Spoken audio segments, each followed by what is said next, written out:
व्यास गादीला नमन करते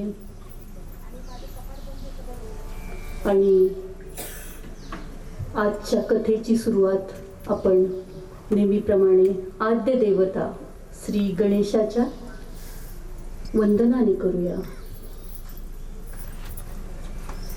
गणेश आपल्या मार्गातील सारे अडथळे दूर करून त्या शक्तीपर्यंत पोचण्यासाठी आपल्याला मदत करत असतो. म्हणून तर त्याला मूलाधार स्थित श्री गणेश म्हणतात.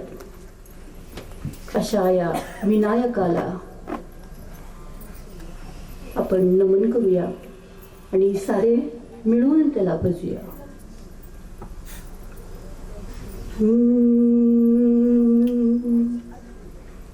विनायका विनायका विनायका विनायका गिरिजानंदन विनायका विनायका विनायका विनायका विनायका गौरी नंदन विनायका गौरी नंदन विनायका विनायका विनायका पार्वती नंदन शुभानना पार्वती नंदन शुभानना गौरी नंदन गजानना गौरी नंदन गजानना विनायका विनायका विनायका विनायका शुभानना शुभानना शुभानना शुभानना ओ गौरी नंदन गजानना गजानना गजानना गजानना गजानना गौरी नंदन शुभानना गौरी नंदन शुभानना शुभानना शुभानना शुभानना शुभानना शुभानना शुभानना.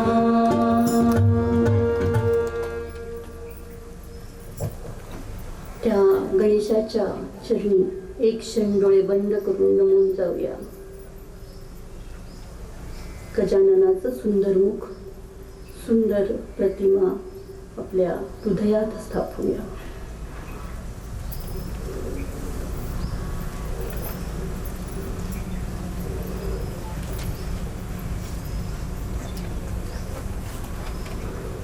यानंतर ब्रह्मांड नायक श्री स्वामी समर्थ दत्त गुरु महाराज यांना नमन. माझे भागवतला प्रेरणा देणारे श्री गुरुनाथ प्राध्यापक गुरुनाथ मुंगळे सर यांना नमन. त्याचप्रमाणे प्रेरणाप्रत आनंद गुरु श्री श्री रविशंकरजी यांच्या प्रती नमन आणि स्वयंप्रभा देवींचे गुरु काका महाराज यांच्या प्रती नमन. साऱ्या गुरूंप्रती नमन करूया.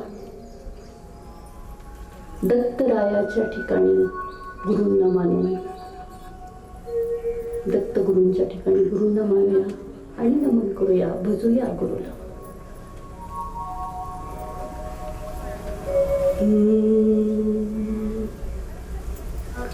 मन लागो रे लागो रे मन लागो रे लागो रे मन लागो रे लागो रे मन लागो रे लागो रे मन लागो रे लागो रे मन लागो रे लागो रे माझे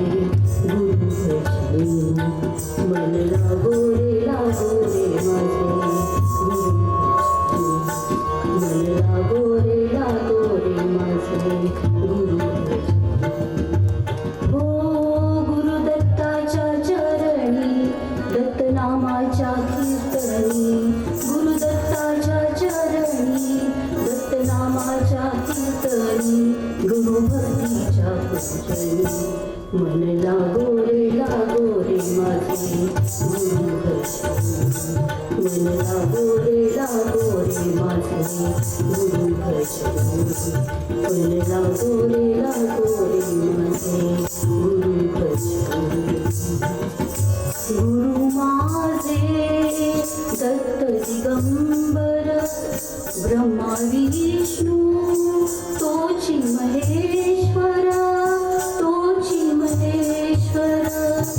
गुरु माझे दत्त दिगंबर ब्रह्मा विष्णू तोची महेश्वर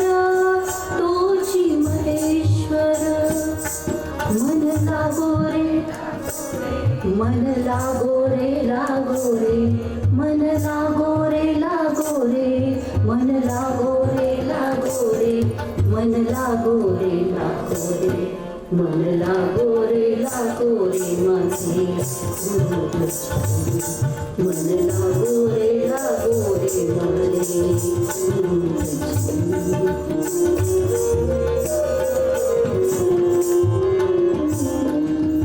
नाव घ्यावे आवडीने भावे पावन गुरु भक्तीने नाव घ्यावे आवडीने भावे पावन गुरु भक्तीने हो मन लागो रे मन लागो रे मन लागो रे मन लागो रे मन लागो रे मन लागो रे माझे गुरु भजनी मन लागो रे माझे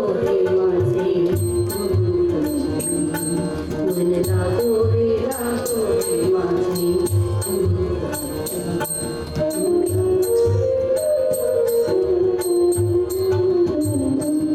गुरु चरणाची गोडी मोह माया बंधन तोडी गुरु चरणाची गोडी मोह माया बंधन तोडी हो मन लागो रे मन लागो रे मन लागो रे मन लागो रे मन लागो रे मन लागो रे माझे गुरु भजनी मन लागो रे माझे गुरु भजनी मन लागो रे माझे गुरु भजनी गटवाला आवाहन आजच्या कथेसाठी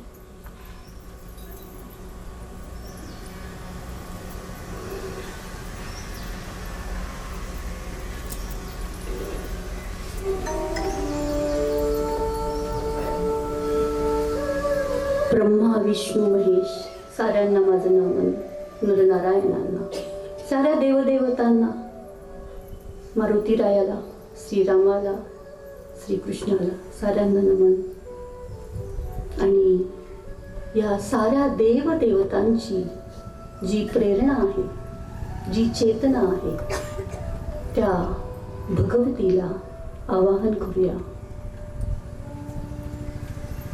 कथेसाठी हे भगवती आज तू आमच्यामध्ये राहा ध्यानामध्ये आमच्या राहा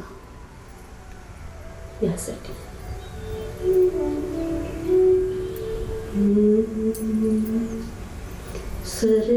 सर्वेश्वरी जगदीश्वरी सर्वेश्वरी जगदीश्वरी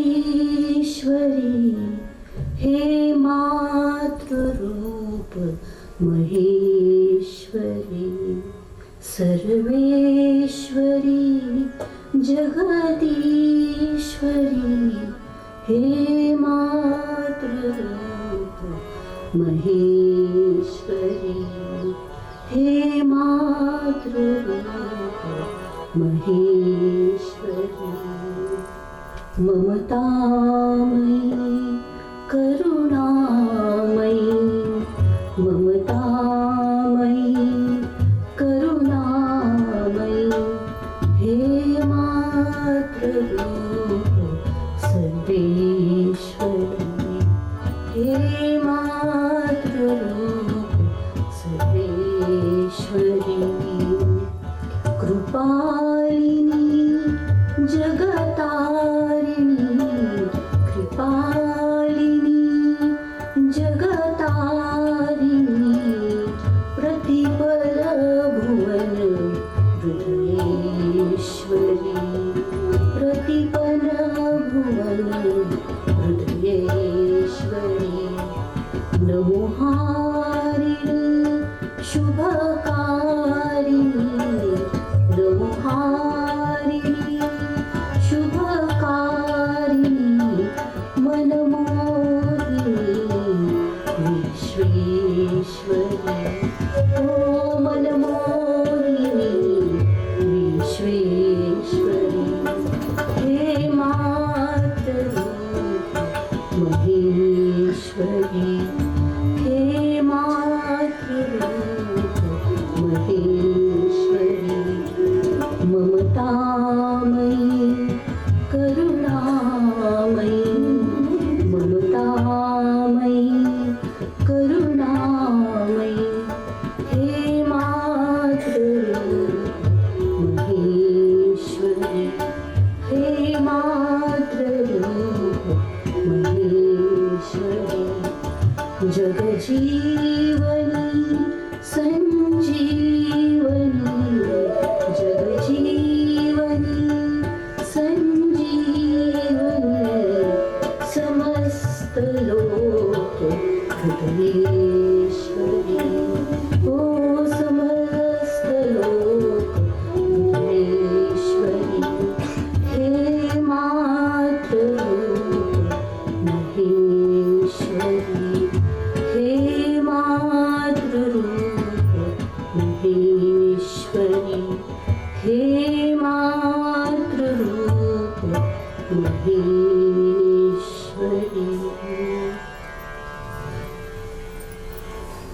डोळे बंद करूया हळूहळू. त्या मातृरूपी जगदंबेला आपल्या हृदयात साठवूया. तिचा सुंदर विग्रह मनात आपल्या हृदयात साठवूया.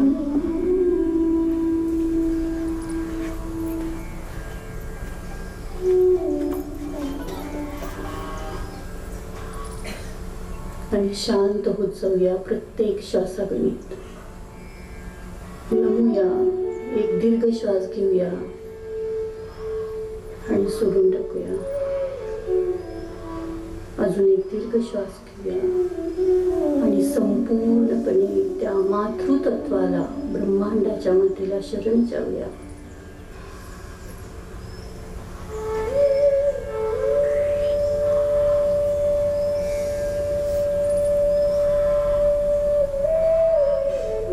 या क्षणी मी आणि माझी माता जगज्जननी या भावाने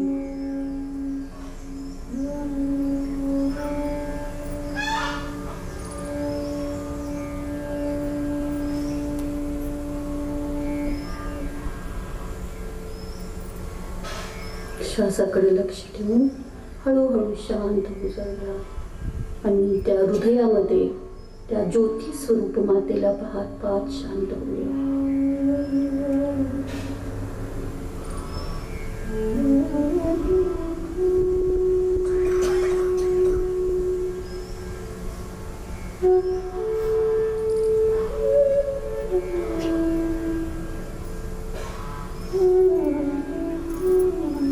मातेप्रमाणे प्रसन्न वदनाने स्मित हास्य करत हळूहळू डोळे उघडूया.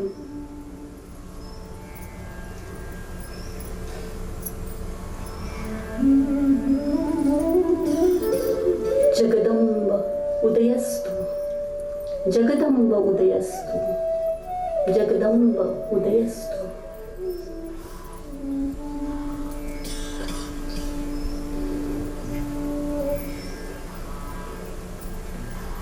कथा पुढे नेऊया. जन्मजयची शंका आणि त्याचे प्रश्न काही संपत नाहीयेत. व्यासांना अजून काही सांगायचंय. अजून विचारतो व्यास मुनी, अजून काही सांगा, जेणेकरून त्या मातृतत्वाचा, जगतजननीचा जे महत्व आहे ते माझ्या मनात आणि माझ्या हृदयात राहील. त्याला माहिती आहे की हा देवी यज्ञ केल्यावर आपल्या पित्याला शांती मिळाली आहे, पण हा काही शांत नाही होते. त्याला अजून उत्सुकता आहे की अजून असं काय आहे या जगतजननीमध्ये, अजून अशा काय कथा आहेत ब्रह्मांडाच्या निर्मितीच्या. तिचं स्वरूप काय आहे त्या जगतजननीचं, तिची उत्पत्ती कशी झाली, ती ब्रह्मांडात होती का नव्हती, निर्माण जेव्हा जग होत होतं तेव्हा काय तिचं स्वरूप आहे, देवदेवता कशा आहेत. आपलं शरीर पंचमहाभूतांनी बनलेलं आहे, मग या देवदेवतांचं स्वरूप पण पंचमहाभूतांनी बनलेलं आहे का. 7 धातू आहेत आपल्या शरीरात, तसेच ते देवता आहेत का. असे अनेक प्रश्न. आणि व्यास महाराज त्याला उत्तर देत आहेत विविध कथेच्या द्वारे. आणि व्यासजी म्हणतात, हे जे तुला सरळ जे प्रश्न पडले ते मला पण प्रश्न पडले होते, हे राजा जन्मेजय. पण हे प्रश्न मी नारदांना विचारले, नारद मुनींना. कारण नारद मुनी कोण आहेत? ब्रह्मदेवाचे पुत्र. त्यावेळेला श्री नारदांनी मला उत्तर दिलं की हेच प्रश्न मी माझ्या पित्याला विचारले होते, श्री ब्रह्माला. आणि ब्रह्माने मला काय सांगितलं याची विस्ताराने आपण आज विस्ताराने कथा बघूया. तर नारद मुनी सांगतायत व्यास महर्षींना, आणि हेच व्यास महर्षी जन्मजयला, राजा जन्मजयला सांगतायत.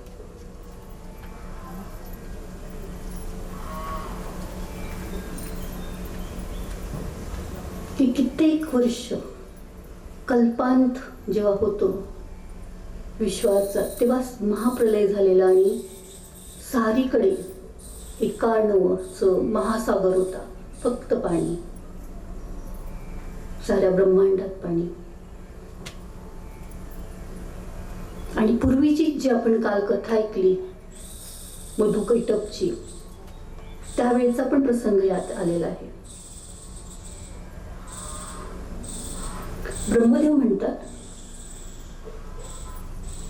मला वाटलं त्या प्रचंड महासागरात फक्त मी एकटाच आहे. आता काय करू, कोणी मला निर्माण केलं, मला काय करायचंय हे मला काही माहिती नव्हतं.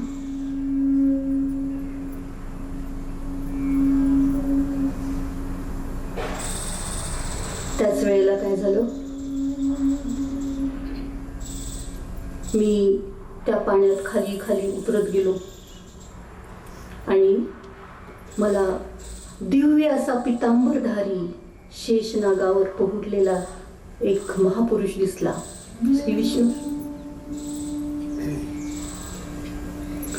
मला वाटलं हे कोण आता. आणि त्याच वेळेला माझ्या मागं 2 दैत्य लागले होते, मधु आणि कैटभ. मी खाली खाली गेलो, जात गेलो आणि आकाशवाणी झाली, तप कर तप कर. म्हणून मी 1000-2000 वर्ष तप करत राहिलो.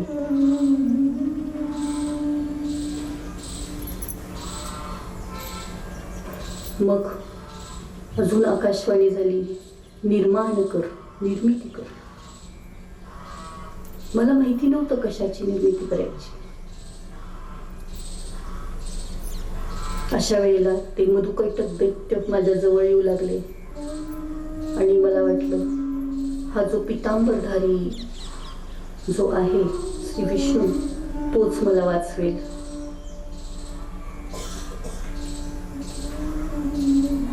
त्यावेळेला त्या पितांबरधारी विष्णूची योग निद्रेतून काही सुटका होत नव्हती. योग निद्रा करत होते. मग मी निद्रा देवीला आवाहन केलं, जी जगाची चेतना आहे ती भगवती. आणि त्या विष्णूच्या शरीरातून अशी तामसी शक्ती निघाली वर उंच आकाशात आणि ती दैत्यांचा संहार करू लागली.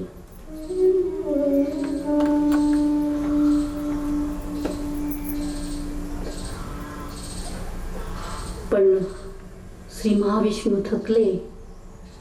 त्यावेळेला त्या भगवतीलाच आवाहन श्री विष्णूंनी केलं आणि भगवतीने काल आपण पाहिलं, भगवतीने कसा युक्तीने विष्णूला चेतना दिलेली त्या दैत्यांना मारायची. आणि महाविष्णूच्या त्या मांड्या पसरून जे दैत्य खाली गेले जमिनीवर आणि तिथून पृथ्वीची निर्मिती झाली.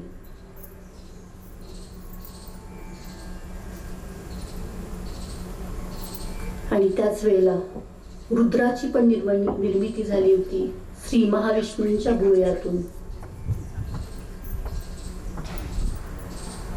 आम्हा तिघांना, तिघच होते त्यावेळेला, ब्रह्मा विष्णू महेश. आम्हा तिघांना काही माहिती नव्हतं काय करायचे. अशा वेळेला आमचा जन्म कसा झाला, आम्ही कोण आहोत, काय करायचे आम्हाला, याची काही कल्पना नव्हती. आणि आम्ही तप करू लागलो एका शक्तीचं.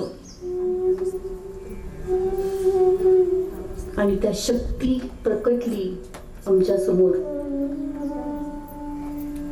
तीच जगदंबा.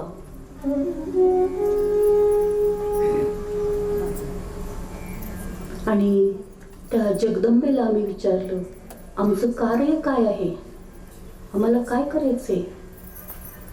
आणि त्यावेळेला त्या जगदंबेने आम्हाला सांगितलं, तुम्ही तुमच्या प्रकारे काम करा. ब्रह्माने निर्मितीचं काम करायचे, विष्णूनी पालनहार व्हायचे साऱ्या जगताचं, आणि महेश संहार करेल आणि पुन्हा सारं निर्माण करेल. आमची कामं तर वाटून दिलेली. आम्ही भगवतीची स्तुती करू लागलो आणि भगवतीला अजून प्रश्न विचारायला लागलो, आम्ही कसं काम करणार आहे. हा सगळा महासागर एवढा एका आडवात आम्ही फक्त तिघे, आम्ही काय करणार आहे. काहीच नाहीये इथे. अशा वेळेला भगवतीची चेतना बघा कशी प्रचंड आणि कशी मनमोहक आहे. मनोवेगाने त्यावेळेला भगवतीने त्या तिघांना एका सुंदर विमान प्रकट केलं, रत्नजडित विमान. आणि मनोवेगाने त्या तिघांना त्या विमानात बसवलं. ते सुंदर विमान उडू लागलं आणि ते पोचलं एका सुंदर ठिकाणी, जिथे भूमी होती, जिथे विविध झाडी होती, अरण्ये होती, झरे होते, नद्या होत्या, डोंगर होते, मंदिरे होती. लोक आपापली कामं करत होती. आणि छानपणे जगत होते. ते सारं बघून, ते मनमोहक दृश्य बघून आम्हाला खूप आनंद झाला. आम्ही म्हटलं, हेच का नंदनवन? मग देवीने आपलं विमान आणखी उंच उडवलं आणि तो प्रदेश तर काय वर्णावा, जणू नंदनवनच होत ते.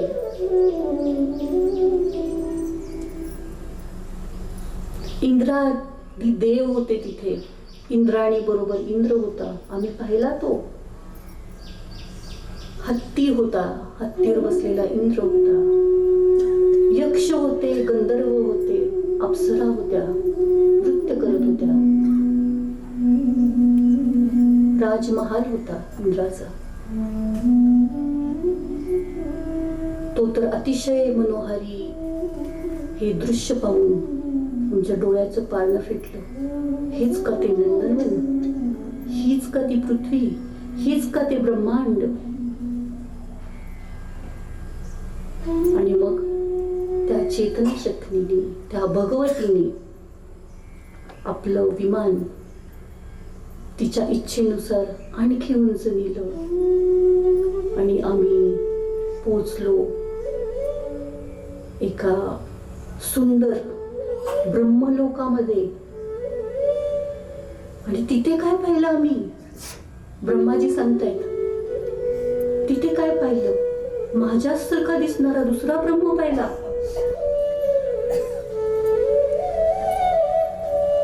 ब्रह्मा, इतरही देवदेवता होत्या त्या ब्रह्माच्या जवळ.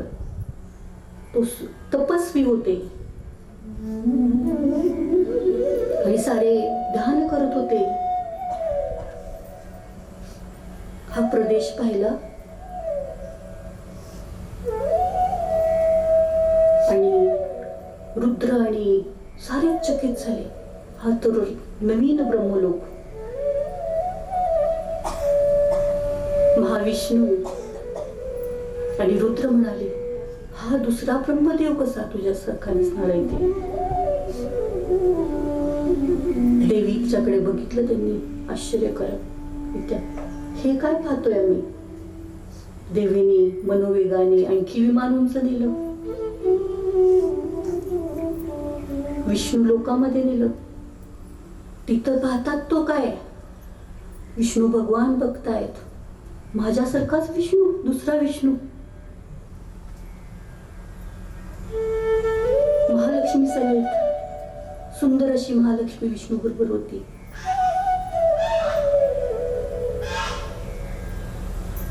विष्णूला आवडणारी सारी फुलझाडी होती तिथे.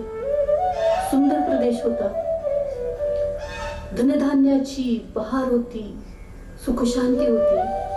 तो रमणीय प्रदेश बघून साऱ्यांची पारणे फिटले आणि परत आश्चर्यचकितीने भगवतीकडे बघू लागले हे तिघे. आता काय भगवती सांगते आपल्याला? काय दाखवती आता नवीन? कारण ती जगदंबा पाहत असते ना आणि दाखवत पण असते आपल्याला. मनोवेगाने देवीने ते विमान आणखी उंच नेलं आणि शिवलोकी ते विमान पोचलं. कैलास पर्वत, पुन्हा कैलास पर्वत. नंदीवर विराजित श्री रुद्र होते. सारे गण होते शिवाचे, शिवाबरोबर तपश्चर्या करत. शिव पण आश्चर्यचकित की माझ्यासारखाच दिसणारा दुसरा शिव आणि हे गण कोण? माझ्यासारखेच मला असणारेच गण हे. महामायेने मग आपल्या मायावी कल्पनेने त्या तिघांना सांगितलं. ह्या तिघांना पण कळून चुकलं की ही जगदंबा आम्हाला दाखवते काहीतरी सुंदर विश्वात येते. आणि जगदंबेने ते आपलं मनोहर जे रूप होतं ते त्या तिघांसमोर प्रकट केलं. अत्यंत मनोहारी रूप. प्रसन्न वदन गौरांगी श्री भगवती प्रकट झाली समोर.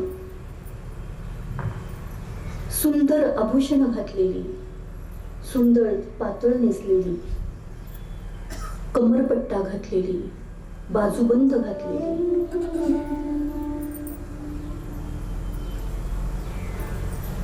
अत्यंत मनोहारी सुंदर जसं वर्णन केलंय श्रीमद भागवत मध्ये की डोळे दिपायला लागले, इतकं सुंदर तेज होतं तिचं. चंद्रासारखी सुंदर आणि सूर्यासारखी तेजस्वी अशी मनोरम भगवती प्रकट झाली या तिघांसमोर. आणि हे तिघे एका मागोमाग एक स्तुती करू लागले भगवतीची. श्री विष्णूंनी केली पहिली स्तुती सुरू की हे जगदंबे, तुझा जय जयकार असो. तुझ्या दिव्य तेजा पुढे आम्ही कोणीही नाही, आम्ही साधे बालक आहोत तुझ्या समोर.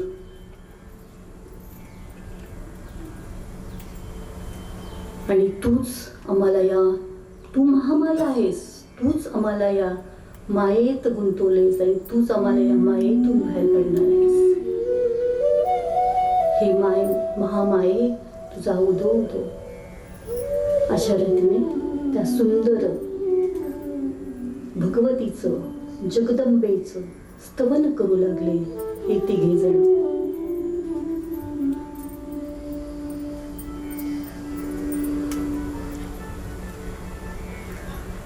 ऐकूया ती स्तुती भगवतीची.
उंबरठ्यावर पाऊल दिसते कोणाली ग, उंबरठ्यावर पाऊल दिसते कोणाली ग, उंबरठ्यावर पाऊल दिसते कोणाली ग, उंबरठ्यावर पाऊल दिसते कोणाली ग,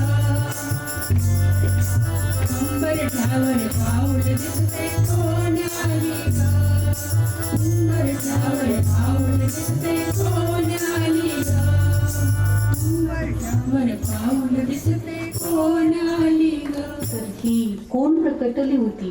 तर ती होती भगवती जगदंबा. जगदंबा माता की जय.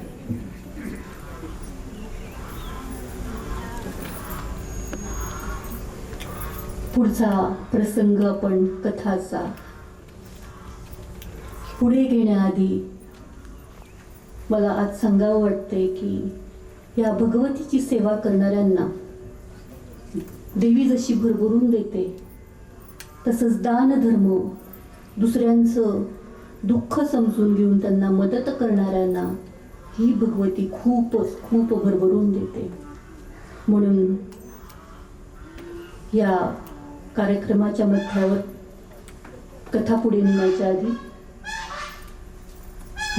मला सांगावं वाटतंय, श्री उदयसिंह मोहिते पाटील यांचा आज जन्मदिन होता. खूप लवकर आपल्यातून गेले ते, पण खूप काही चांगलं सोडून गेले.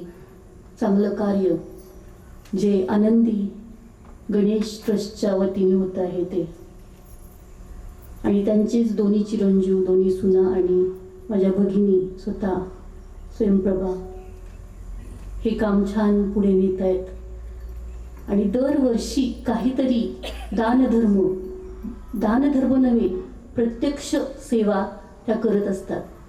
आणि आजच नवीन अन्नछत्राचं भूमिपूजन झालं आणि जवळजवळ 3000 गरीब मुलींना भोजन दिलं गेलं. त्याशिवाय गरजू मुलींना आणि मुलांना सायकलचं वाटपही करण्यात आलं. तर ही जी कोण प्रेरणा देतं ना एक संसार करणारं, तर ते आपण कशासाठी नाही करत असतो, तर हे आपोआप घडत असतं. ती प्रेरणा येत असते काहीतरी समाजासाठी करायची. आणि अशा लोकांना भगवती भरभरून देत असते आणि देतच राहो. आणि ईश्वरचरणी आणि ईश्वरी चरणी ही प्रार्थना त्या भगवतीच्या वाटी की ह्या साऱ्यांना सुख शांती समाधान, धनधान्य तर लाभोच, त्याशिवाय सुख शांती समाधान लाभो. आणि आनंदी गणेश ट्रस्टला अशीच भरभराट हो, आणखी नवीन नवीन कार्य त्यांच्यामार्फत हो आणि भगवतीचंही कार्य व्हावं अशी पण इच्छा बोलून दाखवते.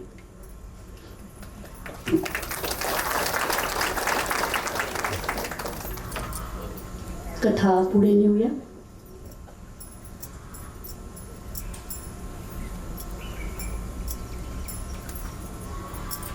तर विष्णूची स्तुती विष्णूजी करतात भगवतीची सुंदरपणे. तिच्या रूपाचं वर्णन, तिच्या दिव्य तेजाचं वर्णन विष्णू करतात. ब्रह्मा येतात पुढे, ब्रह्मदेव, तपश्चर्या करणारे ब्रह्मदेव, निर्मिती करणारे ब्रह्मदेव. ब्रह्मदेव म्हणतात, मला वाटलं निर्मिती फक्त मीच करतोय, अहंकार झालेला मला, पण हे देवी भगवती मला तू विविध आम्हाला लोक दाखवले, दुसरा ब्रह्म प्रदेश पण दाखवलास. तर मला वाटलं मीच सगळ्याचं कारण, मीच निर्मिती करणारा, पण तू मला त्या तुझ्या महामायेने दाखवून दिलं. अशी कित्येक ब्रह्मांड आहेत, कित्येक ब्रह्मदेव आहेत, विस्तीर्ण ब्रह्मांड आहे. त्या एका नवात मला वाटलं मी एकटाच आहे, पण एकटाच ब्रह्मदेव, पण असे प्रचंड रीतीने आहेत. आणि साऱ्या अणुरेणूमध्ये तू भरलेली आहेस आणि तुझ्याच प्रेरणेने हे सारं होतंय. हे भगवती तुझा जय जयकार असो. तू जसं तूच निर्माण करती, तूच संहार करती आणि तूच पालन करते आहेस. आम्ही ब्रह्मा विष्णू महेश फक्त निमित्त मात्र आहोत. अशी भगवतीची प्रशंसा करू लागले ब्रह्मदेव. त्यानंतर रुद्र पुढे आले. महेश ते म्हणाले, मला वाटलं सृष्टीचा अंत माझ्याच मध्ये होतोय आणि निर्माण पण माझ्यातूनच होते. मलाही थोडा अहंकार झाला होता हे भगवती, की सार जेव्हा संहार होतो तेव्हा सारे जण माझ्यातच मिळतात आणि माझ्यातूनच जातात. असेल ते खरं, पण त्या निर्मितीचं कारण मात्र तूच आहेस. ती चेतना जी आहे, शक्ती, ती तूच आहेस हे मी विसरलो होतो. हे भगवती तुझा जय जयकार असो. आणि या नंतर देवी अशी छान हसली जोरात, आणि तर तिचं दिव्य रूप अगदी पाहण्याजोगं होतं. ज्या वेळेला ती हसली, जणू काही ढगांचा गडगडाट झाला, विजा चमकल्या तिच्या हास्याने. ते हास्य मोठं होतं, पण ते इतकं आश्चर्यकारक होतं. तिचं रूप पाहण्याजोगं होतं, प्रचंड आणि सूक्ष्म दोन्ही ठिकाणी चराचरात भरलेली ती माता. त्या तिघांना वाटलं ती सारीकडे आहे आणि माझ्यात पण आहे, आमच्यात पण आहे. असं एकवटून घेतलं या ब्रह्मात्मिक प्रचंड ब्रह्मांडाची मातेने सारांना. आणि तिचं रूप आणखी खुलायला लागलं. सोज्वळ सुंदर तेजस्वी मां. आणि जय जयकार करू लागले सारेजण भगवतीचा. पुन्हा ऐकूया ते गाण्याच्या मध्ये.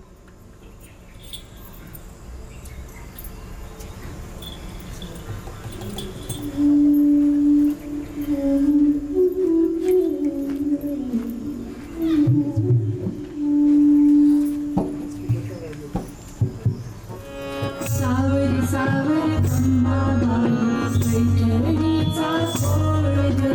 सावरी सावरी अंबाबाई पैठणीचा खोड.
तर अशी सुंदर स्तुती ऐकली आपण जगदंबेची, तिच्या साज शृंगाराची. ती जशी मनातून निर्मळ आणि शुद्ध आहे, करुणामयी आहे, तशी बाहेरून पण ती साज शृंगार करून साऱ्या जगाला चकित करत असते तिच्या सौंदर्याने.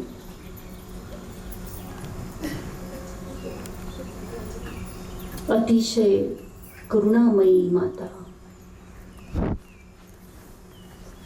हे तिघे जण ब्रह्मा विष्णू महेश, देवी त्यांना छोटं बालक करून टाकते. त्यावेळेला छोट्या बालकासारखी स्तुती करतात. हे कधी कधी त्यांना स्त्री रूप पण देऊन टाकते ती. आणि हे तिघ तिच्या अंकित होऊन म्हणतात, आम्हाला चालेल हे स्त्री रूप. हे जगदंबे, हे करुणामयी मा, तूच आमची माता आहेस. असं हे रूप दाखवल्यावर श्री विष्णूंना कालचा प्रसंग आठवला ना, एकटेच पहुडलेले, नुकताच जन्म झालेला त्या कमळावर, आणि श्री विष्णू पहुडलेले, अंगठा चोकत चोकत विचार करत होते, अरे मी काय करू आता, कोणी मला इथे आणले, कोण माझी माता, कोण माझी काळजी घेणार, मी कसा मोठा होणार. त्याच वेळेला त्यांच्या समोर प्रकटली होती ती भवानी मा, ही जगदंबा. आणि मग जेव्हा हे आत्ता त्यांनी रूप बघितलं श्रीमातेचं, त्यावेळेला त्यांना एकदम कळतं, अरे हीच माता होती ज्या वेळेला मी जन्मलो, हीच माझी जगज्जननी आहे. आणि आपल्या खऱ्या मातेला बघून ब्रह्मा विष्णू महेश तिघेही आनंदित झाले. मातेने सारी ब्रह्मांड दाखवली होती त्या तिघांना, तिच्या चेतनेने, तिच्या मनोमय विमानाने.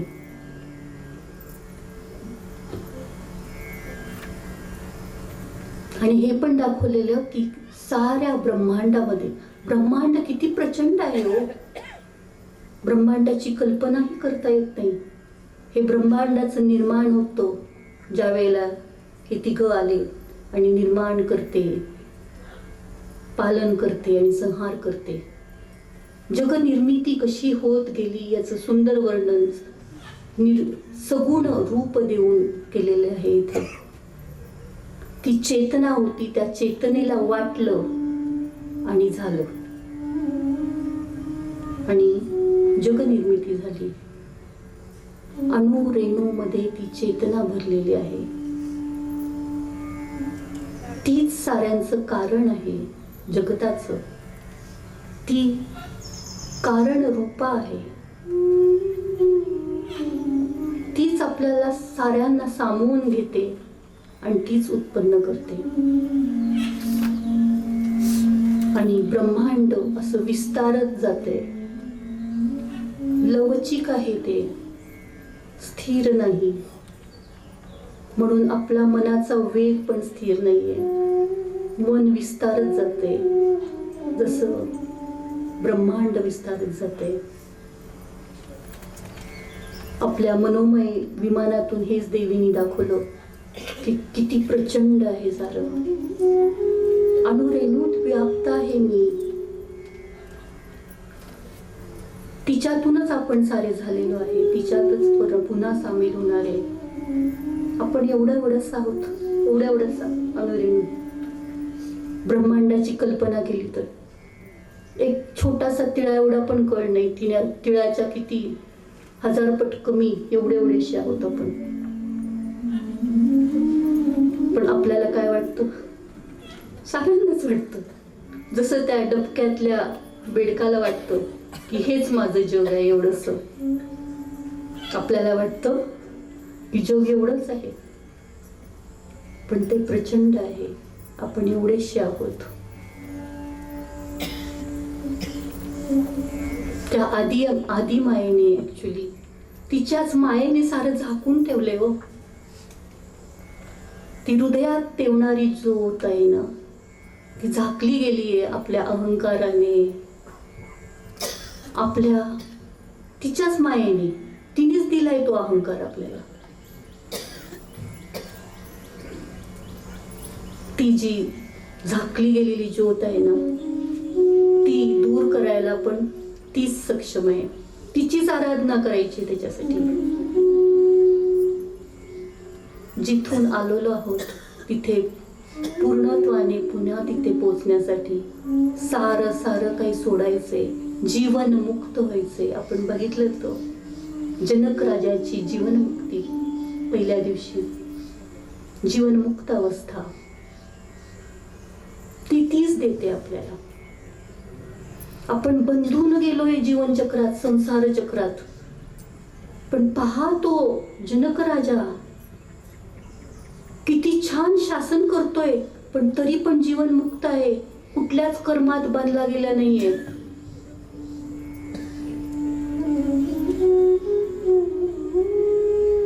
पण देवीच्या हे शक्य होतो देवीच्या आराधनेने. त्या मायेच्या जो तिने मायाजाल घातलाय तो आपणच आपल्या शुद्ध अंतकरणाने तिला, जेव्हा आपण तिलाच शरण येऊन त्या मायाजालातून बाहेर पडायचे. म्हणून तर महामाया म्हणतात, तीच कारण रूप आहे.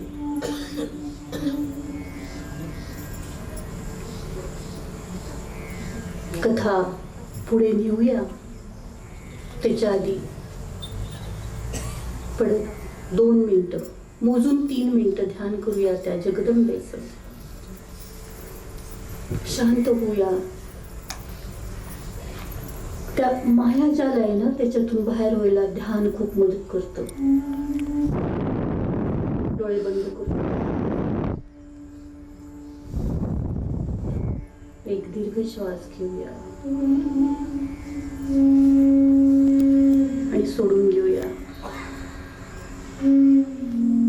अजून एक दीर्घ श्वास घेऊया, संपूर्णपणे सोडून घेऊया. ओंकारसाठी एक दीर्घ श्वास घेऊया.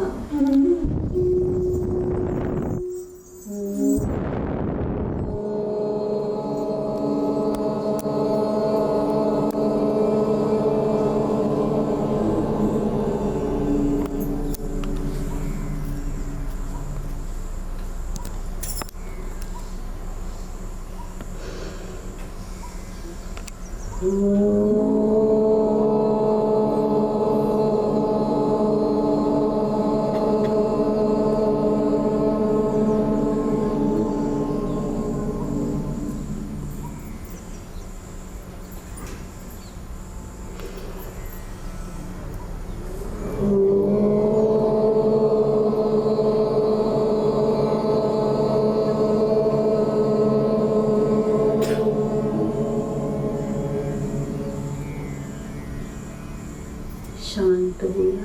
हृदयात ती तेजस्वी ज्योत भवानी माँ जगदंब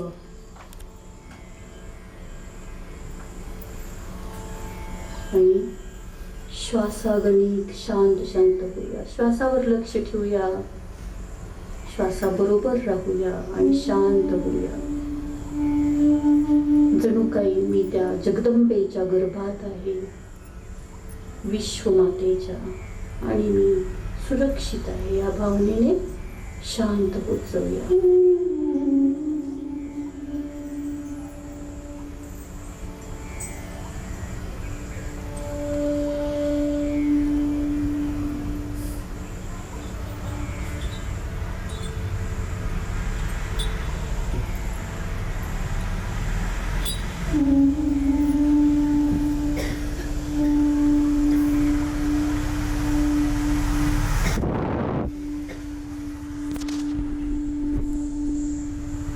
जास्तीत जास्त विश्राम करूया.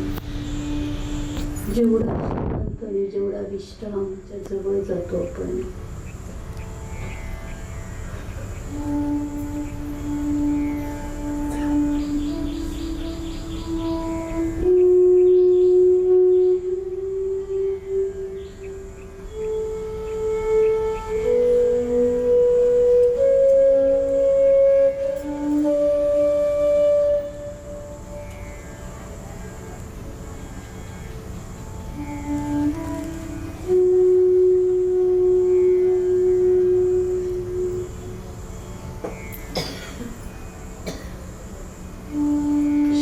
राहूया,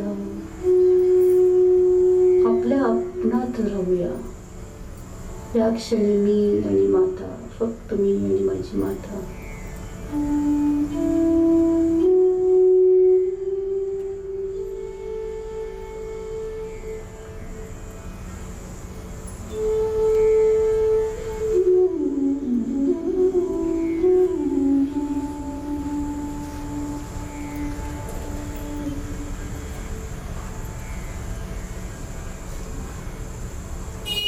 ही माता आहे आनंद रूपिणी जगतारिणी माता दुर्गा माँ. दुर्गे नंदिनी आनंद रूपिणी निरंजनी मनमोहिनी माँ. काली कपालिनी जगदोधारिणी निरंजनी मनमोहिनी माँ. निरंजनी मनमोहिनी माँ. देवी ओम, देवी ओम, देवी ओम, देवी ओम, देवी ओम, देवी ओम, देवी ओम, देवी ओम.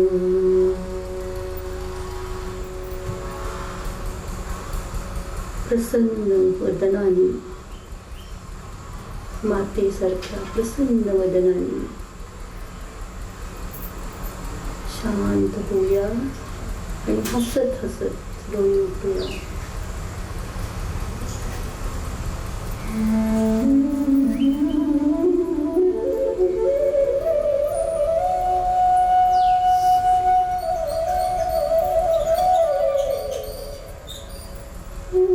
छान वाटलं. सुंदर मातेचं सुंदर दर्शन घडतं ध्यानामध्ये. तिच्या चरणांचं घडतं, तिच्या मुखाचं घडतं, वरदायिनी मातेचं घडतं. कारण ती कल्याणकारी आहे, त्वरित वर देणारी माता आहे. म्हणून आपण मातेचं जागरण करावं, मातेचं भजन करावं, ध्यान करावं, नृत्य करावं. आणि या नवरात्रीच्या दिवसामध्ये तिचा महिमा, तिचं जे तत्व आहे वातावरणात, ते कित्येक पट जास्त असतं. संकल्प करावा आणि तो संकल्प आपण प्रयत्न पण करावे तो संकल्प पूर्ण करण्यासाठी. आपण पाहिलं की माता आपल्याला पुरुषार्थही देते, सारे पुरुषार्थ, 4 पुरुषार्थ, धर्म, काम, मोक्ष, अर्थ. देवी भागवताच्या पारायणामध्ये जेव्हा आपण हे करतो तेव्हा आपल्याला जे इच्छित आहे ते घडत जातं, असा मातेचा महिमा आहे. शेवट सार ध्यानावर येऊन थांबतं, हे पहिलं लक्षात घेतलं पाहिजे साऱ्यांनी. देवी भागवतामध्ये पण हे लिहिलेलं आहे. नाही, साऱ्या आपल्या धार्मिक ग्रंथामध्ये हे लिहिलेलं आहे. भजनातून, जपातून, मंत्रातून, प्राणायामातून शेवटी ध्यानाच्या तरलतेत उतरून त्या मातेच्या चरणी आपण विलीन व्हावं. हीच मातेची सेवा आहे. तिला काही नको असतं. तिला पाहिजे आपलं फक्त प्रेम, फक्त आपण आर्त हाक देणं, आणि जे पाहिजे ते मनोवांछित ती करते. कारण का तर ती ऐहिक सुख पण देते, त्याचप्रमाणे परमार्थाकडे पण नेऊन जाते, दोन्ही देते, भोग आणि योग. अशी ही मातेची महिमा आहे. राजा जनमेजयला हे कळतंय, वळतंय, पण अजून काही पाहिजे त्याला. ही ब्रह्मांडाची कथाही ऐकवली व्यासांनी. मग जन्मजय विचारतो की कशा प्रकारचा यज्ञ करायला पाहिजे मातेच्यासाठी, मातेला प्रसन्न करण्यासाठी.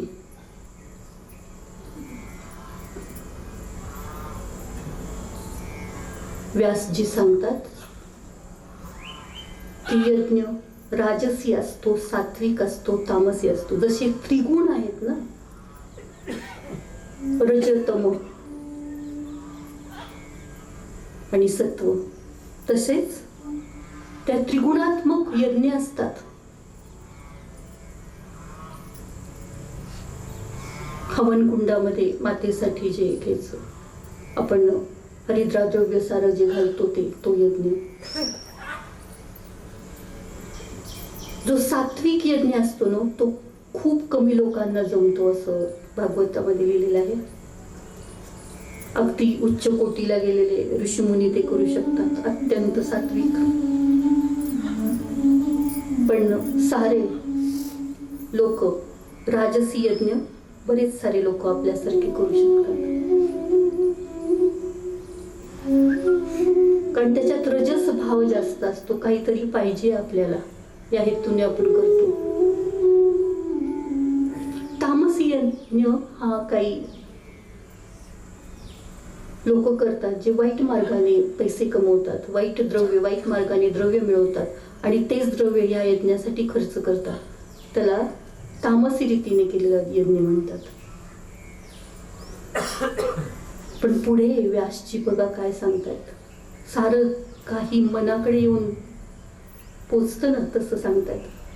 पण हे राजन, हे सारे यज्ञ तू कर. सारा यज्ञ मंडप मांडून, सारे त्या यज्ञकुंड मांडून, साऱ्या द्रव्य, शुद्ध द्रव्य सारं त्याला अर्पण कर त्या अग्नीला. चांगले पंडितजी बोलवून सारं कर. हे सारं तू करू शकशील. पण साऱ्यात जे आपल्या शास्त्रामध्ये लिहिलंय, सगळ्यात जो महत्वाचा यज्ञ आहे तो मानस यज्ञ आहे. मनातून यज्ञ करूया, मनातून आहुती देऊया. जसं आपण म्हणजेच काय, ध्यानातून त्या देवीला बघूया. ध्यानातच बघूया की आपण यज्ञ करतोय. ध्यानातच स्वाहा म्हणून तिला सारं अर्पण करूया. षोडशोपचारी तिची पूजा करूया ध्यानातच. हाच सर्वोत्तम यज्ञ आहे.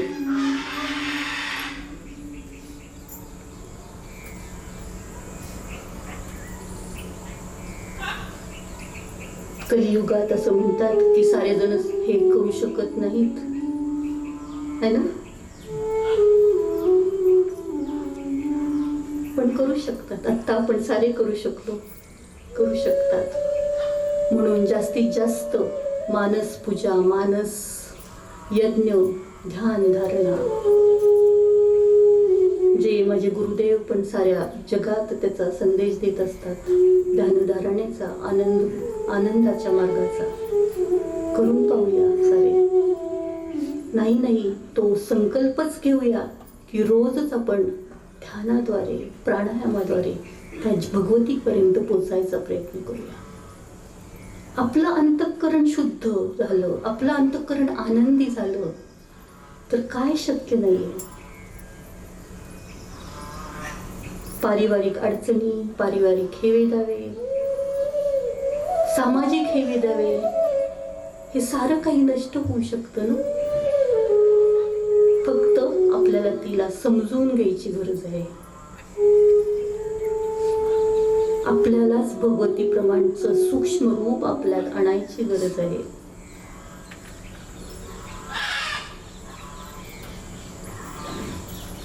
आणि मग तो समाज किती सुंदर होईल ना. नंदनवन प्रमाणे जसं देवीने सारेकडे फिरवलं ब्रह्मा विष्णू महेशांना, त्याप्रमाणे तो समाज किती सुंदर होईल.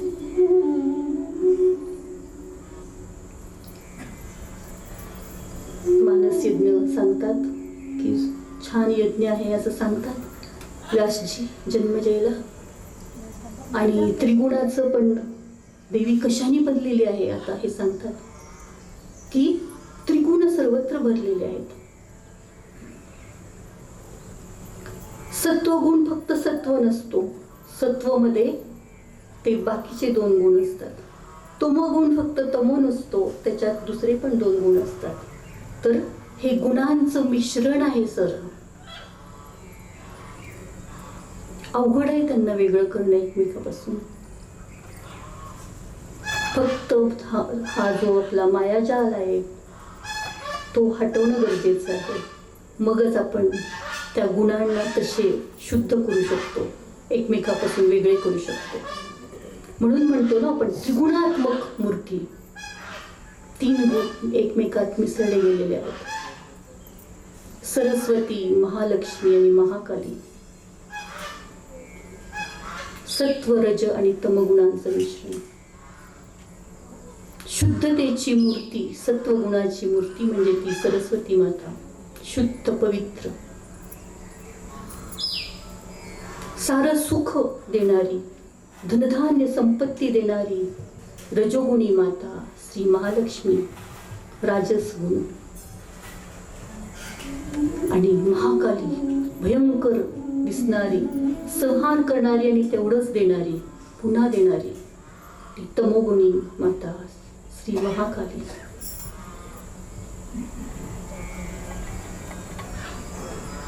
तसंच हे तिन्ही देव, शंकर संहार करणारा रुद्र तमोगुणी, श्री विष्णू पालन करते रजोगुणी, आणि श्री ब्रह्मा सतत तपश्चर्येत असणारे सात्विक भाव असलेले सत्वगुणी. आणि हे साऱ्यांचंच मिश्रण होऊनच हे जग, हे ब्रह्मांड बनलेलं आहे. जागोजागी हे गुण असतातच, हे त्या सारे गुण आहेत असं व्यासजी महाराज सांगतात जन्मजयला.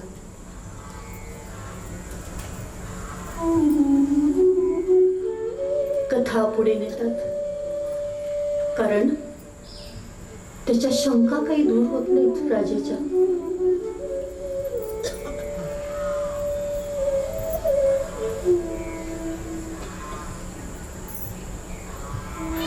राजा विचारतो, मग या यज्ञ हे जे सारे केले त्याचं फळ काय मिळतं?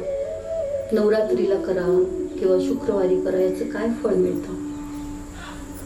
ते मला काही उदाहरणाद्वारे, कथेतून उदाहरणाद्वारे सांगा.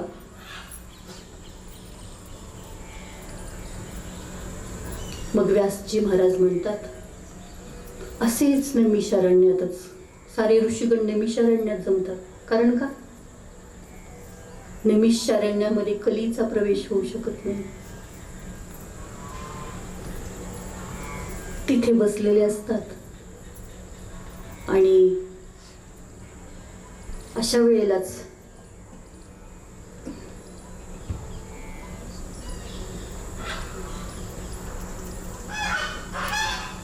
जमदग्नी ऋषी पण असतात तिथे. ते विचारतात की देवी यज्ञाचं फळं कोणती कोणती येत आहेत, काय काय संभव आहे देवी यज्ञाने. त्यावेळेला लोमेश महर्षी येतात आणि ते म्हणतात, हे ऋषीवर आपण असे कसे विचारताय? ही जगदंबाच साऱ्याचं कारण आहे. काय फळ देत नाही ती? सारं काही तिच्या हातात आहे, ती सगळं काही करते. जमदग्नी ऋषी म्हणतात, काय काय करते सांगा? ती मूर्खाला विद्वान बनवू शकते का? लोमेश महर्षी मग त्यांना एक कथा सांगतात जमदग्नी ऋषींना. उपथ्य नावाच्या एका मुलाची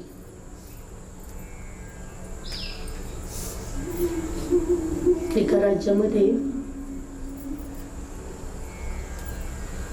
एक ब्राह्मण पंडित असतो. त्याला पुत्र पाहिजे असतो, पुत्र होत नसतो. त्यावेळेला पुत्रकामेष्टी यज्ञ सुरू होतो. स्वतःच आयोजन करतो. तो विद्वत असतो, तो सारे येत असतं त्याला, पूजापाठ सारं यज्ञकार्य. पण यज्ञकार्यासाठी काही दुसऱ्या पंडितांना पण पाचारण केलेलं असतं. त्यावेळेला सारे जण ते मंत्र उच्चार सुरू होतात, यज्ञ सुरू होतो. त्यावेळेला या देवदत्तांना कळतं की जो मेन आहे ना बसलेला, जो मंत्र उच्चार करणारा, त्याच्याकडून काहीतरी चुकीचे शब्द उच्चारले जात आहेत, संस्कृत शब्द. राग येतो त्यांना, यज्ञ माझ्या पुत्रप्राप्तीसाठी आणि असं चुकीचं केलं तर कसं. तिथल्या तिथे जोरात ओरडतात ते, असं कसं तुम्ही करू शकताय, चुकीचे उच्चार, चुकीचं हे, तुम्हाला काही कळतं का. खूप रागीट होतात, खूप क्रोधित होतात. आणि हा जो बसलेला असतो मंत्रोच्चार करणारा, तो पण तपस्वी असतो. आपल्याला माहितीये, असा राग आला की काय करतात, शाप देतात. आणि मग काय देतात, शाप पण देतात. मग तो तपस्वी पण चिडतो की सगळ्यांच्या देखत माझा अपमान. तिथल्या तिथे तो शाप देतो, हे देवदत्त, तू केलायस पुत्राचा यज्ञ, तुला पुत्र होईल, पण तो मूर्ख निघेल, अतिशय मूर्ख, त्याला काही कळणार नाही.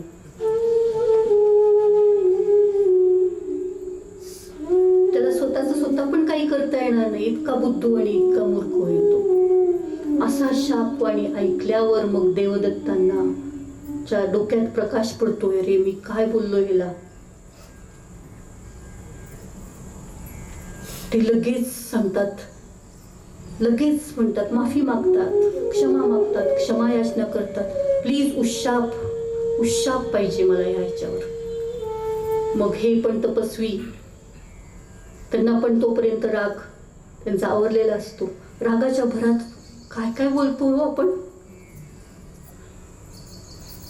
मग त्यांना पण कळतं, आता ही गोष्ट कोण कोणाला सांगते. लोमेश ऋषी जमदग्नींना सांगतात, ज्यांना पटकन राग येतो त्यांना.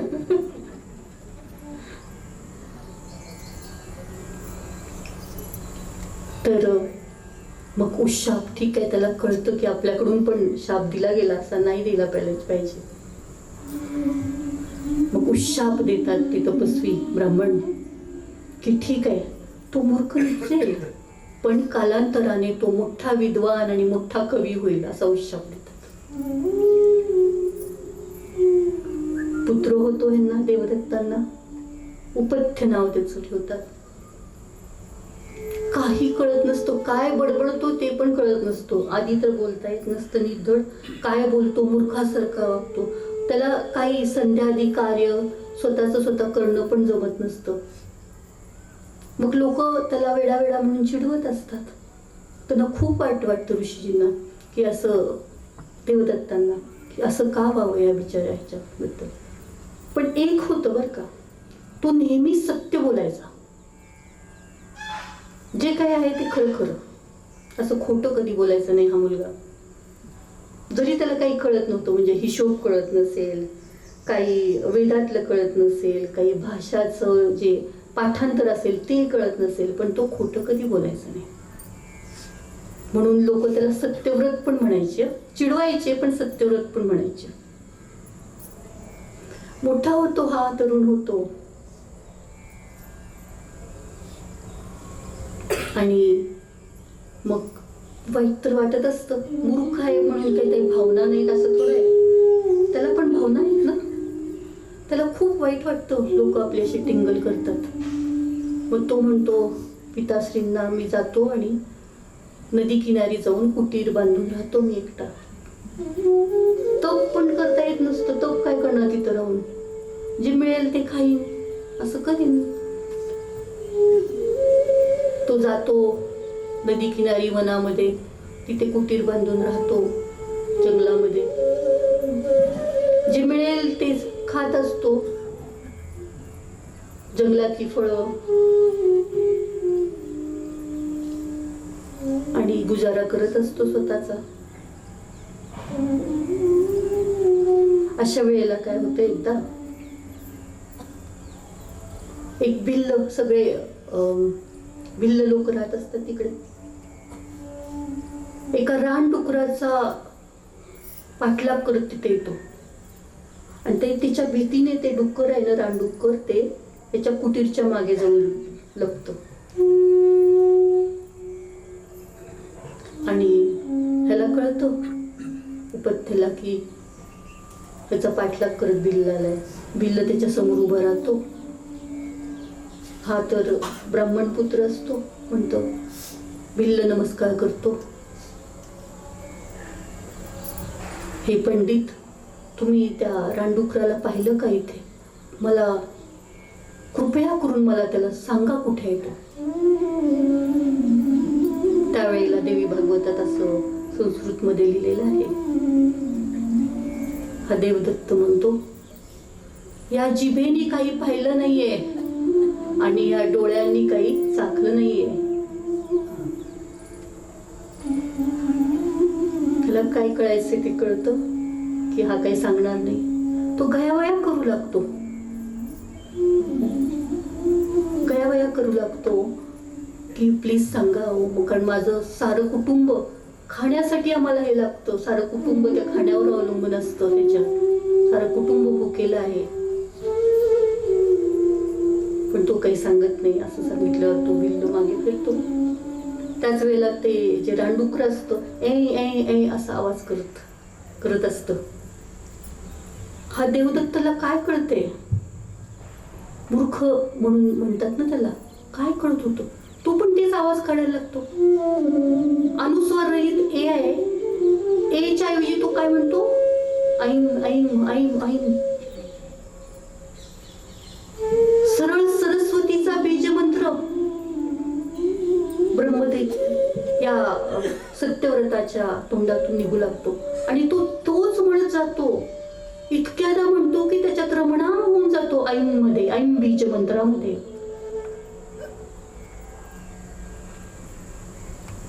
आणि त्याचा परिणाम देवी माय बीज मंत्राला आळवणी घातली सरस्वती माची या मूर्ख उपथ्यानी. आणि माता करुणामयी वर द्यायला तयारच आहे. थोड्याच दिवसात हा जप म्हणून म्हणून सत्यव्रत एवढा हुशार होतो की त्याला कवित्व बहाल होतो. कविता करायला लागतो, काव्य करायला लागतो, साऱ्यांपर्यंत ते पोचतं. इतका विद्वान पंडित, विद्वान गाढ कवी होतो तो. आणि साऱ्या जगतात मान्यता मिळते त्याला की जगश्रेष्ठ कवी. अशी आहे त्या मातेची करुणा. कुठून कुणाला कसं देईल हे आपल्याला माहिती नाहीये. उशाप पण खरा होतो, ते पण आहे नाही ना. हा विद्वान होतो. विचार करा त्या कुटुंबियाला किती छान वाटलं असेल, आई वडिलांना, की आपला मुलगा एवढा मोठा झाला. कशाने? त्या जगदंबेच्या कृपेने.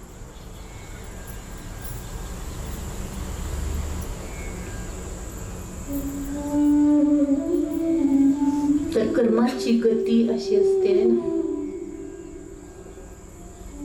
कर्माने बंदिले मनुष्य लोके, श्रीकृष्णाने म्हटलंय.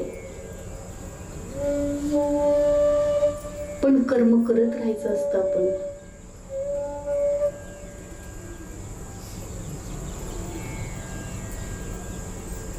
फळाचा विचार न करता करणं, निष्काम करणं. जेवढी चांगली, जास्त त्या गोष्टीत विचार न करता जी कर्म आता आपल्याला करायची ती देवीला वाहून करायची, देवीला समर्पण करून करू. मग ती कर्म चांगलीच होतात, जी काही कर्म आहेत ती. आणि जी संचित कर्म आहे, जी जन्मजन्मी आपल्याबरोबर आपण घेऊन आलो आहे, ज्याचे चांगले वाईट परिणाम आपण या जन्मी भोगतो, वर्तमानात भोगतो, ती कमी होत जातात जेव्हा देवीला आपण समर्पण करतो.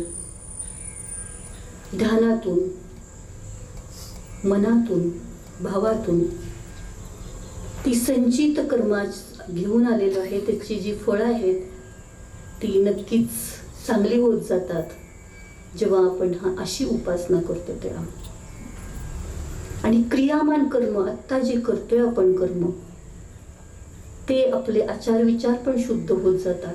आणि पुढची जी आगामी कर्म आहेत ती पण चांगली होत जातात. फक्त प्रारब्धाचं जे कर्म आहे ते आपल्याला भोगायला लागतं असं म्हणतात. पण विचार करा, एवढं सारं महामायेने दिलेले आहे, प्रारब्धची कर्म खूप छोटी आहेत, खूप कमी आहेत. जेवढी आपण संचित कर्म, क्रियामान कर्म चांगली करू, जप जाप, देवी ध्यान, चांगल्या कर्मांनी दान धर्म पुण्य परोपकार, देवीला समर्पण, या कर्मातून आपली मुक्त होत जाऊ आणि त्या देवी चरणी जो शेवटचा क्षण आहे आपला, तो जे देवी चरणीच अर्पूया आपण. आणि आपल्याला त्या कर्मगतीतून आपण उद्धार करते देवी. मुक्तीचा तोच मार्ग आहे, मोक्षाचा तोच मार्ग आहे. आद्य शंकराचार्यांनी आपण काल बघितलं, जीवनमुक्त अवस्था ही वर्णिलेली आहे अद्वैत संप्रदायामध्ये. ही जीवनमुक्त अवस्था देहात राहून आपण अनुभवू शकतो. जनक राजासारखी, श्रीकृष्णासारखी ह्या संसाराच्या मायेत राहून देवीच्या प्रती आपली निष्ठा ठेवून आणि ध्यानाद्वारे, अशी आहे ही जगदंबेची महिमा. माता जगदंबाचा जय हो.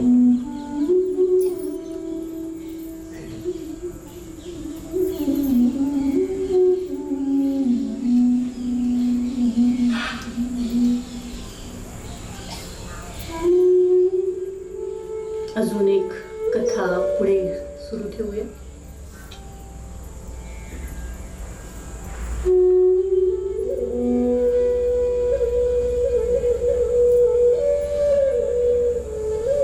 जशा कथा पुढे जातात ना व्यासजींच्या, तशी देवी प्रती आपली भक्ती, आपली शरणागती वाढत जाते. जन्मजयच पण हेच होत होतं. शंका कमी होत होत्या, शंका निरसन होतं प्रत्येक कथेगणी. अशी आहे कथेची महिमा.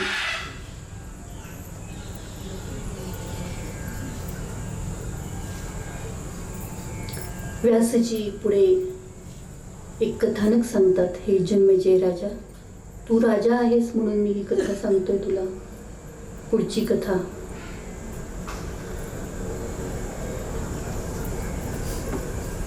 की ज्याद्वारे देवीने कसा आशीर्वाद दिला सुदर्शनला, सुदर्शन आणि शशिकलेची कथा आहे ही. आणि अयोध्या नगरीचा पण उल्लेख आहे इथे या कथेमध्ये.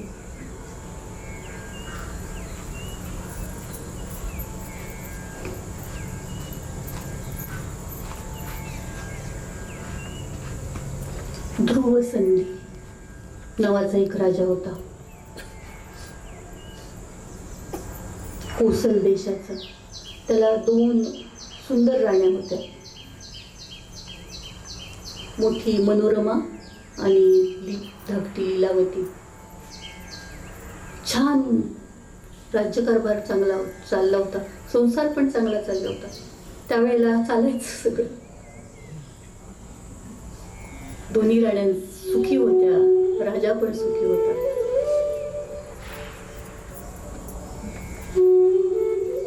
मनोरमेला पुत्र झाला, त्याचं नाव होतं सुदर्शन. आणि 1 वर्षांनी लीलावती धाकटीला पण पुत्र झाला, त्याचं नाव होतं शत्रुजित. हा सुदर्शन 1 वर्षांनी मोठा होता, मोठ्या राणीचा पुत्र. सुदर्शन खूप सुस्वभावी होता, पण शांत होता, एकदम शांत सुस्वभावी होता. आणि हा जो शत्रुजित होता तो चतुर होता. चतुर म्हणजे काय? आत्ताच्या भाषेत स्ट्रीट स्मार्ट. स्मार्ट होता खूप. मग साहजिकच प्रजेला कोण आवडतं?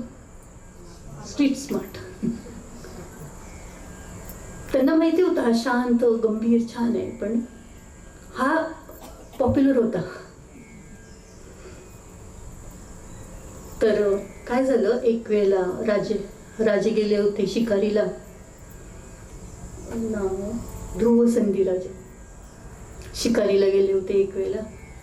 आणि हे पुत्र मोठे झालेले त्यावेळेला. मोठे म्हणजे एक 10-1 वर्षाचे होते दोन्ही मुलं, 10-11 वर्षाची. सगळं सुरळीत चालू असताना शिकारीला गेले, पण सिंहाने हल्ला केला त्यांच्यावर. सिंहाने त्यांना पण मारलं, त्यांच्या घोड्याला पण मारलं. त्यांच्या बरोबरच्या लोक पळून गेले. कळलं, साऱ्या राजधानीत कळलं की राजे गेले, मारले गेले. मग साऱ्या हालचाली सुरू झाल्या, खूप रडारड झाली, कारण खूप प्रजादक्ष राजा होता तो. मग वसिष्ठ मुनी होते त्यावेळेला. वसिष्ठांना पाचारण करण्यात आलं, काय करायचं आता. राजाचं सारं कार्य पार पाडलं. वसिष्ठांनी साहजिकच सांगितलं, मोठा मुलगा मनोरमेचा सुदर्शन याला आपण नेमूया, गादीवर बसूया, जो गंभीर आणि शांत स्वभावाचा आहे, छान राज्यकारभार चालेल. मुनी होते तपस्वी, त्यांना माहिती होतं कोण राज्यकारभार चांगलं चालेल, बसूया. त्याच वेळेला काय झालं, ह्या दोघी ज्या राण्या होत्या त्या दोघी पण राजकन्या होत्या दुसऱ्या कुठल्या प्रदेशाच्या.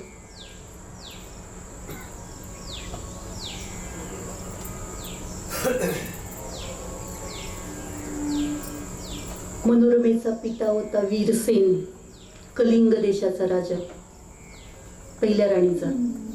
आणि बुधाजीतचा वीरसेन आणि दुसरा जो होता मनोरमेचा पिता तो होता अयोध्येचा राजा. पण ही जी धाकटी होती ना लीलावती, तिचा जो पिता होता अयोध्येचा राजा, त्याला काही मान्य नव्हतं हे,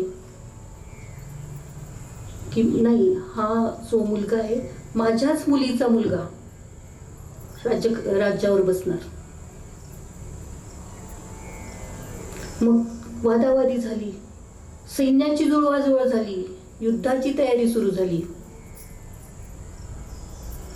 हा जो लीलावतीचा धाकट्या राणीचा पिता होता त्यांनी बरेच सैन्य गोळा केलं त्याच्या बाजूने. मनोरमेला कळलं आता माझं काही खरं नाही, माझ्या मुलालाच पण भविष्य अंधारातच, पण मला पण मारलं जाईल आणि माझ्या मुलाला पण मारलं जाईल. मंत्री होते एक चतुर, ते म्हणाले आता काहीतरी करायला पाहिजे, पटकन इथून निघायला पाहिजे आपल्याला. मग एक दोन दासी, मनोरमा आणि तो छोटा मुलगा घेऊन मंत्री बाहेर पडले. एक मंत्री युद्धभूमीवरच तिचा पिता मरण पावलेला, कारण ह्या दोघांच्या सैन्यात मोठं युद्ध घडलेलं आणि मनोरमेच्या वडिलांना मारलं गेलं होतं. सारं अंत्यसंस्कार तिने केले 2 दिवस तिथे युद्धभूमीवर. आणि तोपर्यंत हालचाली चालू झालेल्या मनोरमेला आणि या मुलाला पकडण्याच्या, सुदर्शनला पकडण्याच्या. कुठं जायचं काही माहिती नव्हतं. नदी पार केली, पुढे चित्रकूट पर्वतावर आली मनोरमा, दासी सहित आणि या मंत्र्यासहित, मुलासहित. मंत्र्यांनी सांगितलं, इथे भारद्वाज ऋषींचा आश्रम आहे, आपण चित्रकूटावर, तिथं आपण आसरा घेऊया. भारद्वाज मुनींकडे गेले सगळे. भारद्वाज मुनींनी ओळखलं की ही कोणीतरी राजघराण्यातली स्त्री आहे. त्यांनी तिचं स्वागत केलं, विचारलं यायचं कारण.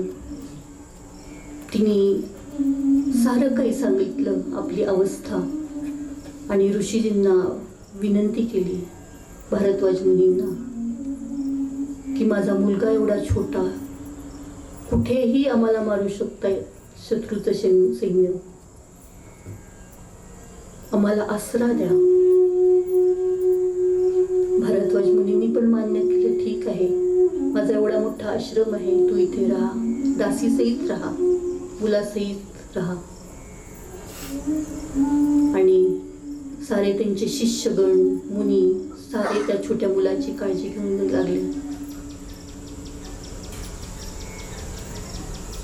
मुलगा मोठा मोठा होत गेला. तपस्वेच्या आश्रमात वाढणारा हा मुलगा, विचार करा किती सुंदर संस्कार होत गेले त्याच्यावर.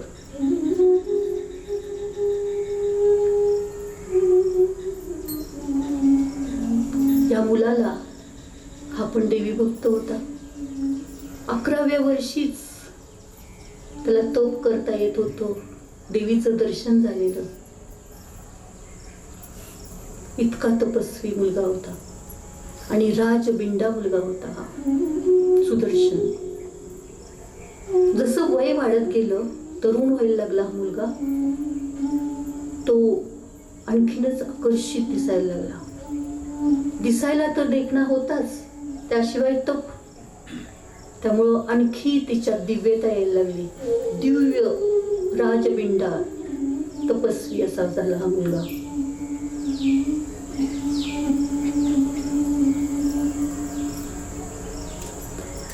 त्याच्याच आश्रमातील ऋषीमुनी काही होते, त्यांना माहिती होतं की शशिकला नावाची एक राजकन्या आहे शेजारच्या देशात. तिच्यासाठी हा मुलगा खरंच सुस्वरूप मुलगा आहे. तर काय होतं, ही राजकन्या पण सुंदर असते, सुस्वरूप असते, आणि जशी जशी मोठी व्हायला लागते तिचं सौंदर्यही वाढत असतं. राजाला पण आता तिच्या विवाहाची प्रतीक्षा असते, तिचा विवाह करावा राजबिंड्या मोठ्या राजघराण्यामध्ये. अशाच वेळेला त्याच्यातले एक ऋषीगण त्या राजकन्येला सांगतात, एकदा नाही दोनदा येऊन सांगतात, तू येऊन तर पहा त्या वनात, कुटीरमध्ये, भारद्वाज ऋषींच्या. वन इतकं सुंदर आहे आणि त्या वनात जो राहतोय त्या कुटीरमध्ये, तो तर राजबिंडा तेजस्वी तरुण, पहाच इतका सुंदर पुरुष तू पाहिला नशील, एवढा छान आहे. मग ती त्याच वेळेला तिला देवीचा पण दृष्टांत होतो की कोणीतरी तुझ्यासाठी वर आहे जो वनात राहतोय कुटीरमध्ये. साहजिकच ती ऋषींना विनंती करते, सख्यांना घेऊन वनात जाते भारद्वाज ऋषींच्या आश्रमात आणि पाहते त्या सुदर्शनाला. आणि पाहिल्या क्षणीच ती मनातून त्याला आपला पती मानते, कारण इतका तपस्वी, इतका तेजस्वी तिने तो दुसरा कोणी पाहिलाच नसतो.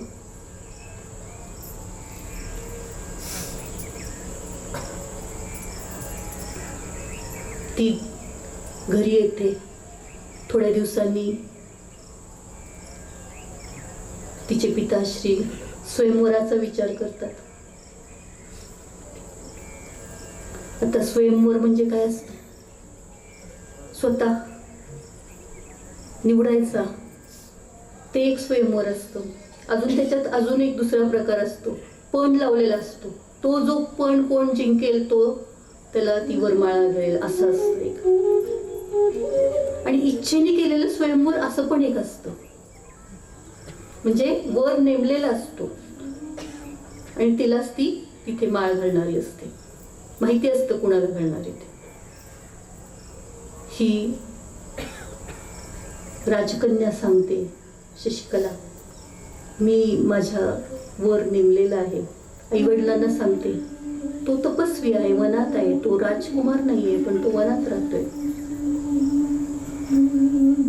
पण इतके चांगले आईबाप असतात, लिबरल आत्ताच्या भाषेत, की त्याला मान्यता देतात. काही नसेल त्याच्याकडे, पण तो खरंच भिंडा आहे, तेजस्वी आहे, तुझी काळजी करणारा आहे, हे जर तुला माहिती आहे तर तू त्याच्याशीच लग्न कर.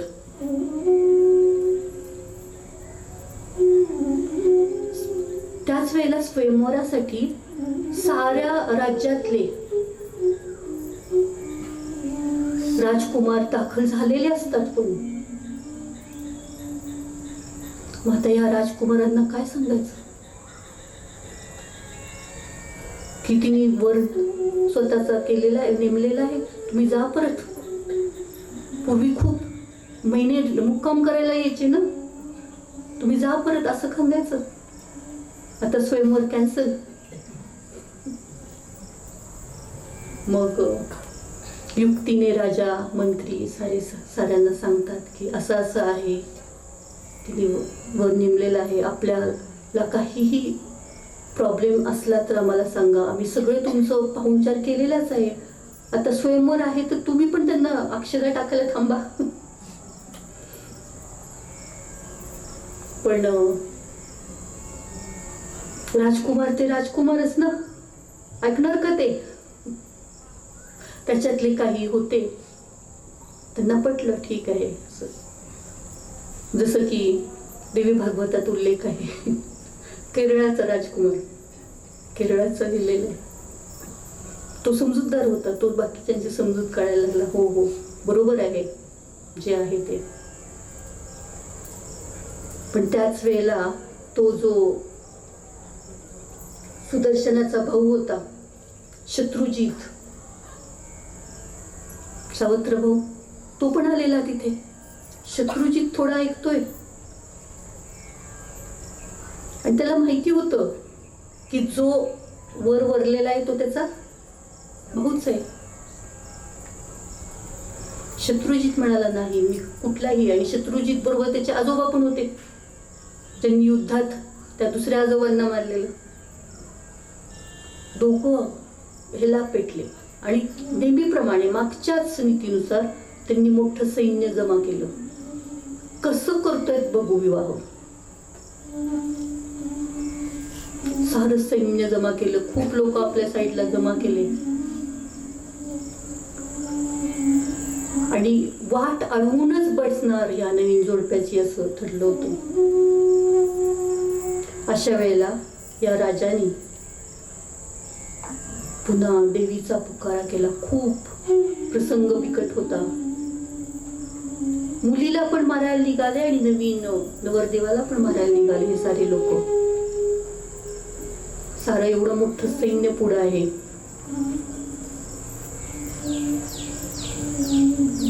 देवीची आराधना सुरू केली साऱ्या राजदरबारांनी. देवीचा जय जयकार सुरू केला. ऐकूया त्या देवीचा जय जयकार.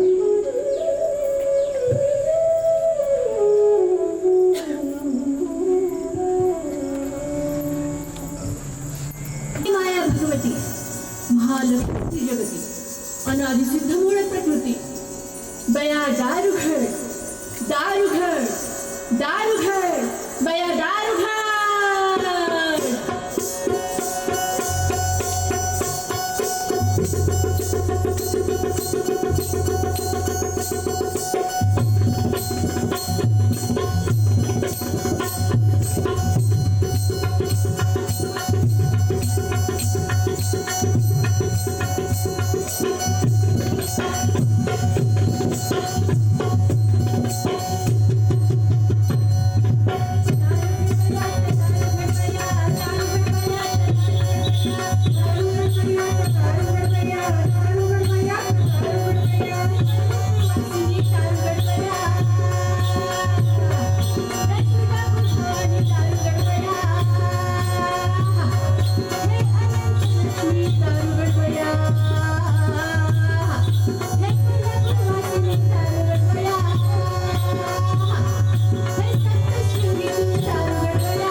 एकदा एवढी आर्त हाक दिली आईला राजानी, राजदरबाराने.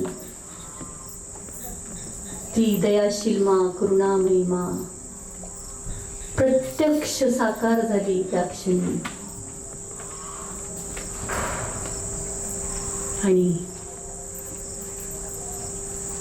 त्या सैन्याला, शत्रुजीत आणि युधाजीतच्या सैन्याला सळो का पळो करून सोडलं.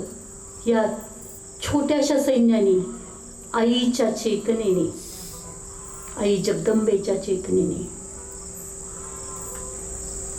हा सुबाहू राजा, शशिकलेचा पिता जिंकला.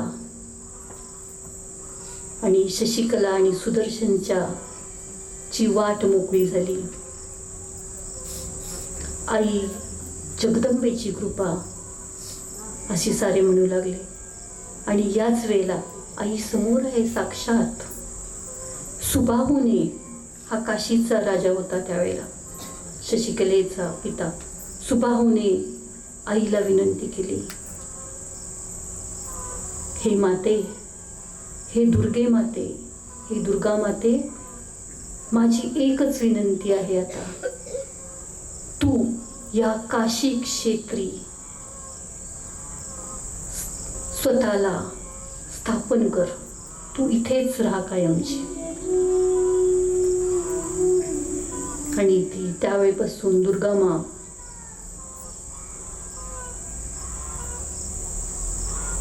विश्वेश्वराबरोबर दुर्गा मा पण काशीमध्ये पूजली जाते. असा काशीचा महिमा त्या दिवसापासून आहे. तथास्तु म्हटलं आईनी. आणि आईनी हे पण सांगितलं, आता त्या राजाचं सैन्य तर उद्ध्वस्त झालं होतं, आता अयोध्येला जाऊन राज्य कर सुदर्शना. तू सुदर्शन आणि शशिकला हे राज्य तुझ्यासाठी आहे अयोध्येचं. अशा प्रकारे कर्मगतीनुसार सगळं घडत गेलं. कर्मगतीनुसार या सुदर्शनाचा पिता मरण पावला. सुदर्शन आणि मनोरमेला जीवन व्यतीत करावं लागलं भारद्वाज ऋषींच्या आश्रमात. पण त्याला राज्य मिळालं अयोध्येचं. त्याच्याच चांगल्या कर्माने, मनोरमेच्या चांगल्या कर्माने, त्याच्या स्वतःच्या चांगल्या कर्माने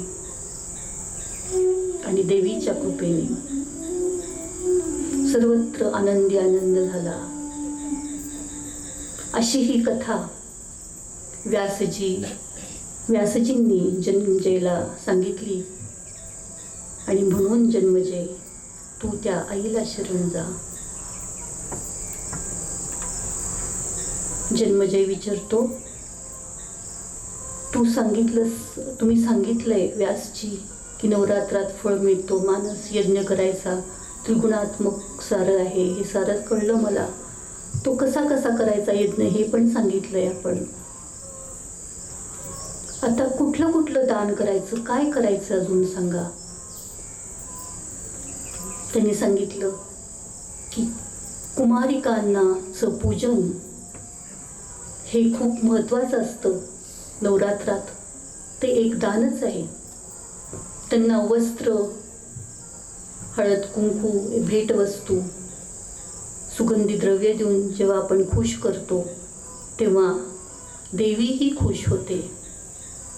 कारण त्या कुमारिकांच्या मध्ये देवीचं एक एक रूप असतं आणि त्यांच्या खुश होण्याने आपल्यात पण ते देवीत्व जागृत होत असतं. म्हणून कुमारिकांना पूजावं. आणि पूजताना श्रीरस्तु असं म्हणत त्यांना पूजावं हे सांगतो. त्याचप्रमाणे गरीब पंडितांना, गरिबांना भोजन, दानधर्म करत राहावं.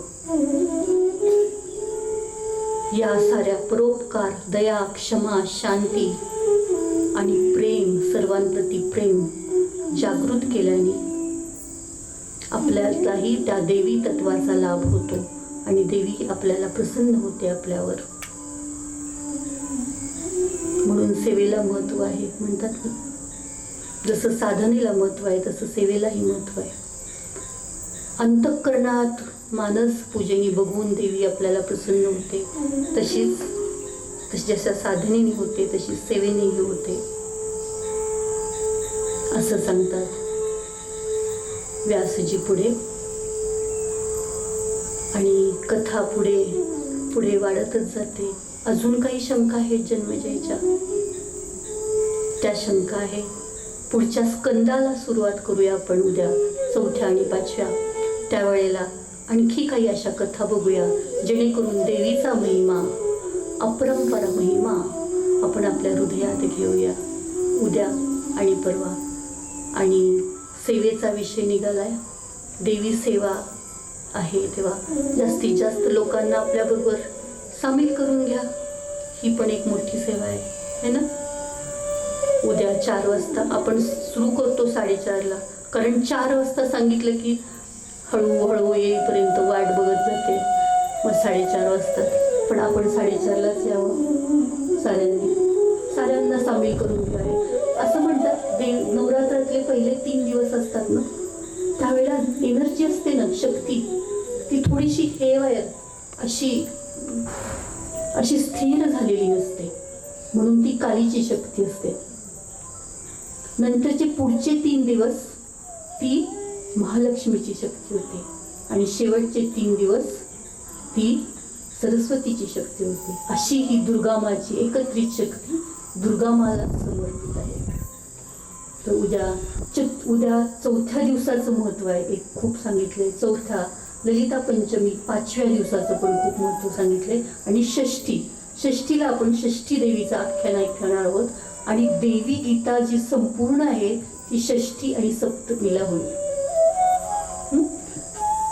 आता आपण आई जगदंबेचा नमन करू.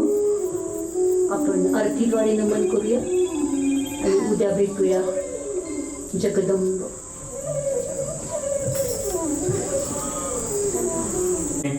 दुर्गा क्षमा शिवा धात्री स्वदा स्वाहा नमोस्तुते. हरिद्रे कुंकुमं सुख सौभाग्यदायिनी. हरिद्रे कुंकुम सुख सौभाग्यदायिनी अक्षतां समर्पयामि.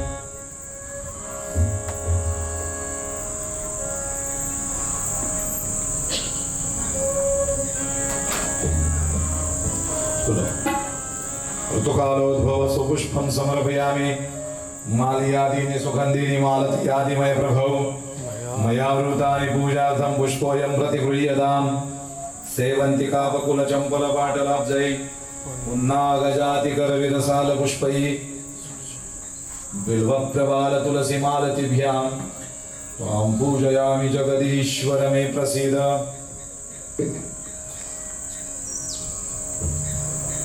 नैवेद्यं समर्पयामि. प्राणाय स्वाहा, व्यानाय स्वाहा, उदानाय स्वाहा, समानाय स्वाहा. ब्रह्मणि भक्षभोजनं च नैवेद्यं समर्पयामि. नमस्कारं करोमि. दुर्गे दुर्गे भारी संसारी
संगते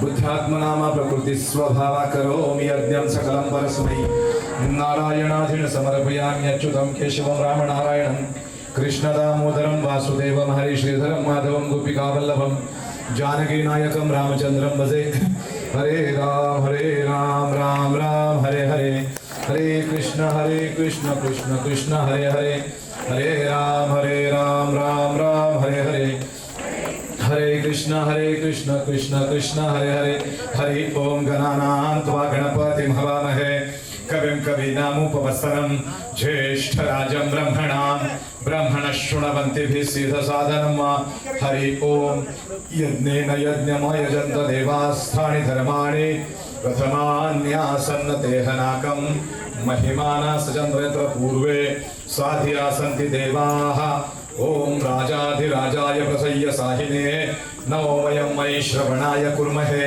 समे कामान् कामकामाय मह्यं कामेश्वरो वै श्रवणो दधातु कुबेराज वै श्रवणाय महाराजाय नमः ओम स्वस्ति साम्राज्यं भोज्यं स्वराज्यं वैराज्यं पारमेष्ठं राज्यं महाराजमाधिपत्यमयं समन्तपर्या ईशात् सार्वभौमः सार्वायुषो आन्तार्धात् परार्धात् पृथिवी समुद्रपर्यन्तायात् एकराळिति तदप्येषलोकोऽभिगीतो मरुतः परिवेष्टारो मरुतश्चापसङ्ग्रहे आवीक्षतश्च कामप्रे विषवे देवा सभासदैति एकदन्ताय विद्महे वक्रतुण्डाय धीमहि